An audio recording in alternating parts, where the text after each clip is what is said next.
환자들이 원하는 거, 환자가 도대체 뭘 원하느냐, 이게 제일 중요하다고 저는 생각을 합니다.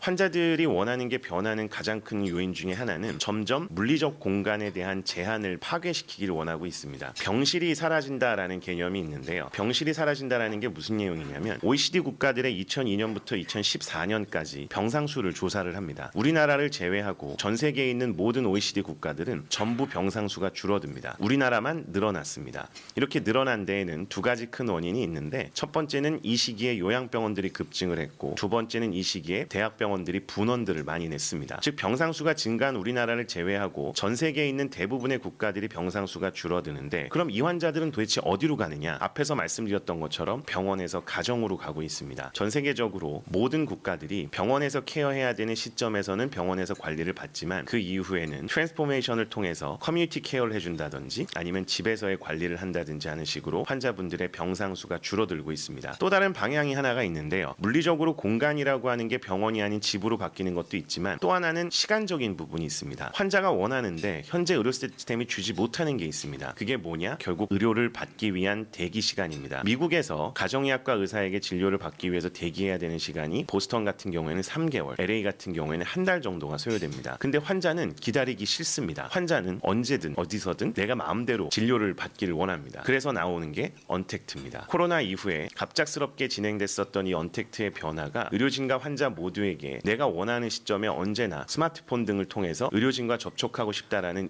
니즈를 만들게 되었고요. 그러다 보니까 언택트 서비스 육성 분야 1위에도 의료가 들어오고, 앞에서 잠깐 얘기가 나왔던 원격 의료에 대한 긍정적인 방향 등도 생기는 겁니다. 이러한 것들이 더 가속화될 수밖에 없는 이유는 오프라인 진료할 때 마찰이 발생하기 때문입니다. 서비스를 제공하는 의료진과 서비스를 향유하는 환자 간에 컨플릭이 발생하는 것이 가장 큰 이유인데요. 그 대표적인 게 3분 진료입니다. 우리가 오프라인 진료를 할 때 대학병원에 오는 환자를 생각해 본다면, 저의 경우에는 12시간을 써서 3분 진료를 받도록 환자분들이 오셔야 됩니다. 근데 그분들이 고령화가 되어 있으면 환자분이 혼자서 오실 수가 없으니까 가족분이 또 같이 오셔야 되고, 가족분이 오시면 그 가족분의 사회 경제적 비용도 3분 안에 포함이 되어 있습니다. 그러면 3분의 진료를 받기 위해서 부산에서 아침 7시부터 서울역까지 와서 저희 병원에서 3분 진료를 받고 다시 부산으로 가는 그 시간만큼의 가치를 과연 오프라인 진료가 제공해 줄 수 있느냐, 병원에 와서 진료를 꼭 하는 것이 이 환자분께 최선인가는 생각을 해봐야 됩니다. 나아가서 굉장히 비효율적인 대기가 있습니다. 병원에 와서도 진료가 언제 가능할지, 그 진료를 내가 원하는 만큼 받을 수가 없다라는 불안감들이 있는 분들은 코로나 시기 이후에는 언택트에 의한 개념이 바뀌면서 원격 진료나 비대면 진료와 같은 것에 대한 니즈가 훨씬 더 커지게 되었습니다. 그러니 미국 같은 곳에서도 비대면 진료와 대한 기업들이 급증을 했었고요. 수익률이라든지 매출의 증가폭을 보시게 되면 매우 빠른 속도로 원격 진료 시장은 성장했고, 이제는 성숙기에 도입된 것으로 보여집니다. 보시는 것처럼 시장 규모도 당연히 굉장히 크고요. 우리나라의 여러 기업들, 그 기업들도 플랫폼 사업을 의료 쪽으로 확장하면서 비대면 진료를 시행을 하고 있고, 일본이나 미국과 같은 시장의 파트너들과 협력을 해서 이 비대면 진료 쪽을 확장시키려고 하고 있습니다. 중국도 마찬가지입니다. 중국은 한 발 더 나가서 인공지능이 아예 진료를 하는 무인병원으로 확장을 하고 있는 상태고요. 이러한 시스템들은 이제 중국에서는 더 이상 어렵지 않게 찾아볼 만한 것들이 되었습니다. 그래서 재택의료를 바라보고 있는 저희의 시각이 앞에서 이야기 드렸었던 여러 변화와 관련돼서 어떻게 이거를 저희가 합리적으로 앞으로 발전시켜 나갈 건지에 대한 배경 지식을 습득하는 데 있어서 필요한 기본적인 내용을 제가 설명을 드렸다고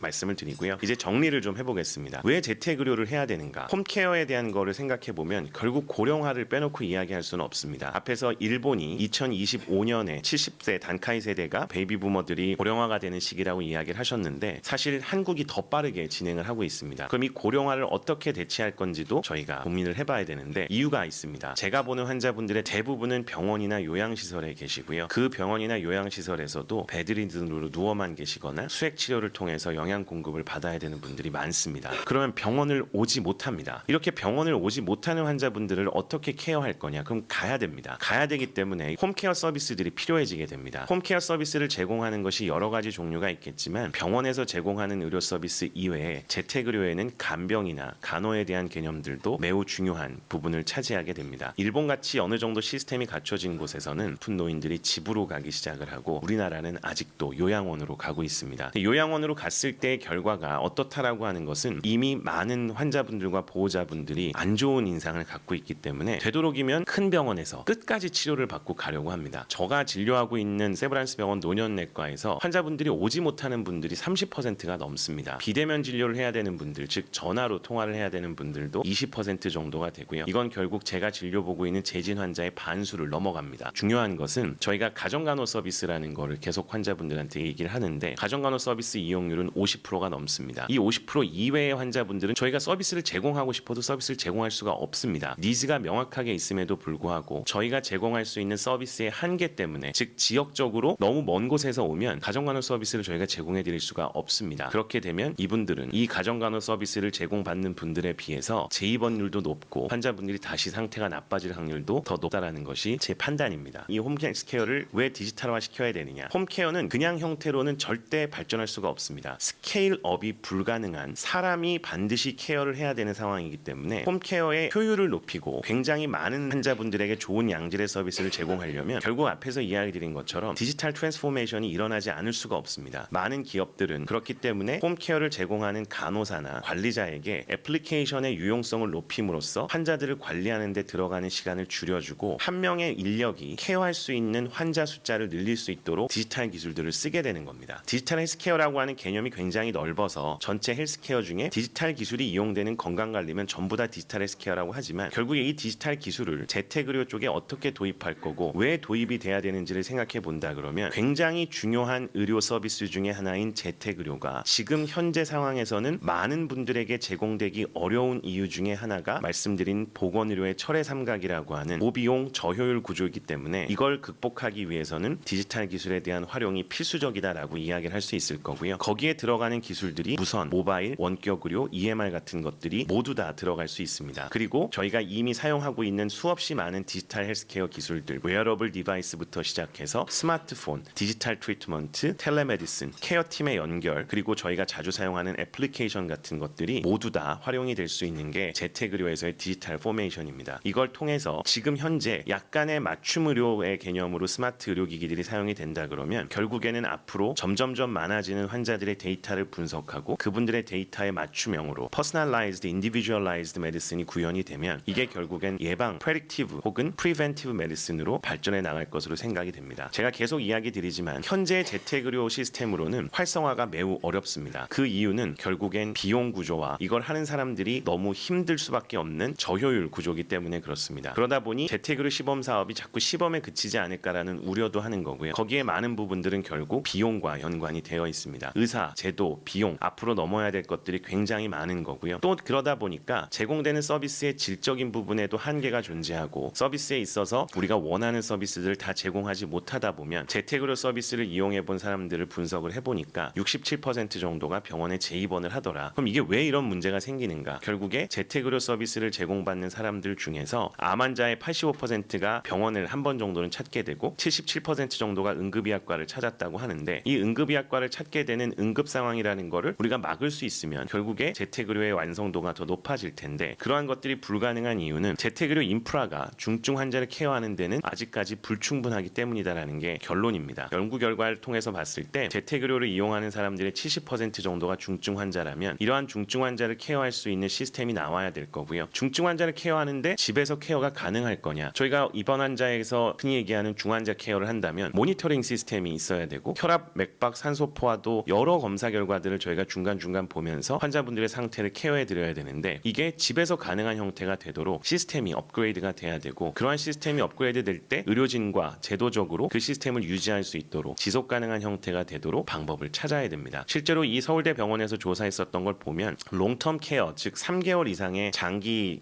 재택의료를 받는 환자들의 비율이 제일 높았던 건 호흡기 관련된 인공호흡기 치료를 받거나 호흡 재활 같은 것들을 받는 분들이었고 영양 보충을 받는 분들도 많았습니다. 그러면 이러한 중증 환자들의 오랜 기간의 재택의료 서비스가 필요한 분들을 어떻게 유지시켜주고 그분들에게 합리적인 서비스를 제공할 수 있을지에 대한 고민을 더 해봐야 되는 거고요. 코로나 때 있었던 재택의료 관리에 대한 것들도 많은 내용들이 나왔었는데 대부분의 내용들이 결국 시스템적인 부분에 대한 개선을 필요로 합니다. 하고 나면 좋은 건 알겠는데 너무 비효율적이고 어려운 점이 많으니 그 어려운 점을 어떻게 하면 효율적으로 바꿔볼 수 있을까? 앱을 통해서 시스템을 관리한다든지 구글 스케줄러 같은 것들도 결국은 IT 기술을 통한 그 재택의료 서비스의 디지털라이제이션의 아주 일부에 해당합니다. 그런 것들이 점점 발전이 될 때 결국에 우리가 원하는 수준의 재택의료 서비스가 된다고 보고요. 제 신뢰를 잠깐 이야기 드리면 아마 더 이해하실 이해하시기가 쉬울 겁니다. 저희 노년내과는 굉장히 열심히 저는 환자를 본다 그러는데 맨날 마이너스입니다. 노인 환자 진료를 보다 보면 말씀을 잘 이해하기가 어렵다고 얘기하시는 분도 많고, 귀가 안 좋으니까 여러 번 반복해야 되고 큰 소리로 이야기를 해야 됩니다. 귀가 잘 안 들리고 인지 기능이 잘 떨어지기 때문에 이걸 컴퓨터에 대고 그냥 얘기하는 게 더 낫겠다라는 생각을 할 때도 많은데, 그러다 보니까 환자를 보면서 진료하기가 너무 어렵습니다. 환자분들께 설명을 하려면 그림도 보여드려야 되고 결과도 보여드려야 되고 글로 써서 보여드려야 되다 보니까 저나 환자나 보호자나 모두 적고 또 설명을 계속해드려야 됩니다. 거기다 환자분들이 복용하는 약의 개수가 굉장히 많습니다. 약을 평균적으로 8개 정도 복용을 합니다. 그럼 이런 환자분들을 진료하다 보면 진료 시간이 엄청나게 늘어나게 됩니다. 그럼 진료 시간이 늘어나게 되면 한 환자당 보는 진료 시간이 늘어나면 제가 하루에 볼 수 있는 전체 환자 수는 줄어듭니다. 즉 노인 환자를 진료를 많이 본다면 수입은 줄어들 수밖에 없는 겁니다. 그래서 내과 계열 평균 환자 수가 60명입니다. 한 세션에. 근데 저는 20명 이상을 볼 수가 없습니다. 이러면 수입은 한 5분의 1 정도로 떨어집니다. 노인 의료는 필요한 서비스인데 효율성을 높이지 않으면 도저히 감당할 수가 없으니 디지털 트랜스포메이션을 통해서 우리가 원하는 효율을 만들어야겠다. 그래서 생산성을 높이고 시간을 단축해야 된다는 걸 생각을 했던 거고요. 그 과정에서 여러 가지 기술들을 자꾸 개발하게 되고 저도 그걸 실제로 사용하게 됩니다. 인공지능 닥터, 인공지능 스피커, 이게 별거 아닌 것 같지만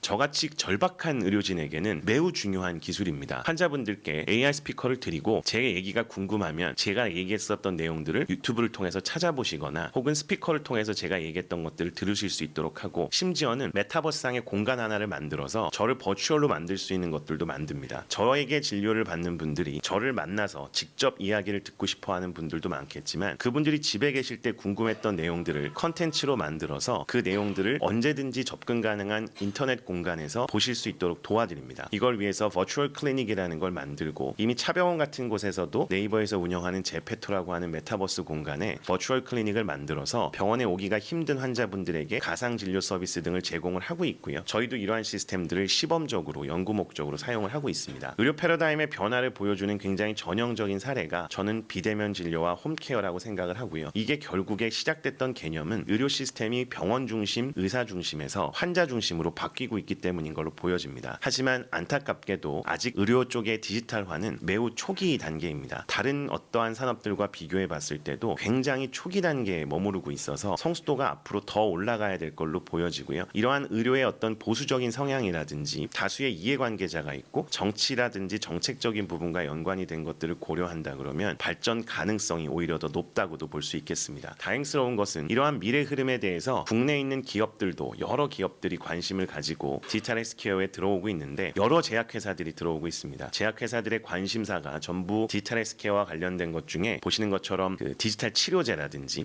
홈케어에 가능한 것들이 많이 들어와 있습니다. 이러한 추세를 본다 그러면 앞으로 우리나라에서도 점점 헬스케어 중에서 디지털 헬스케어 중에서 디지털 홈 헬스케어 쪽으로 앞으로 많은 부분이 발전해 나갈 수 있는 여지가 있지 않을까 생각이 들고요. 더 중요한 건 플랫폼 기업들 중에 우리나라를 대표하는 카카오와 네이버라는 곳에서도 이러한 쪽에 관심을 가지면서 점점점 성장이 가능해질 것으로 보여지기 때문에 앞으로 재택의료 쪽에 있어서도 우리가 가지고 있는 역량을 이러한 기업들과의 협업을 통해서 어떻게 환자분들한테 좀 더 좋은 서비스를 제공해 줄 수 있을까? 왜냐하면 저희는 이들이 갖고 있는 플랫폼을 운영할 수 있는 능력은 없습니다. 이분들이 갖고 있는 플랫폼을 환자에게 어떻게 좋게 딜리버리 할 건지 그 방향성을 정해줄 수는 있겠지만, 플랫폼을 가지고 있는 기업들이 가지고 있는 장점도 활용할 필요가 저는 있다고 생각을 합니다. 의료 시스템의 변화의 추세에서 데이터가 계속 환자에게서 나오고 병원 업무를 효율화시키는 챗봇이라든지 음성인식 기술, 원격 진료, 디지털 치료제 같은 것들이 다 머지가 되면 그게 결국은 보더리스 헬스케어라고 하는 경계가 없는 의료로 갈 수 있는 방향이 될 것 같고요. 이게 앞으로의 홈케어가 가야 될 방향인 걸로 보여집니다. 여기에 AI가 발전이 되면서 AI 닥터라고 하는 게 의료 서비스에 있어서 여러 분야를 커버리지하게 되면 결국에는 디지털 월드에서의 디지털 진단 치료, 피지컬 월드에서의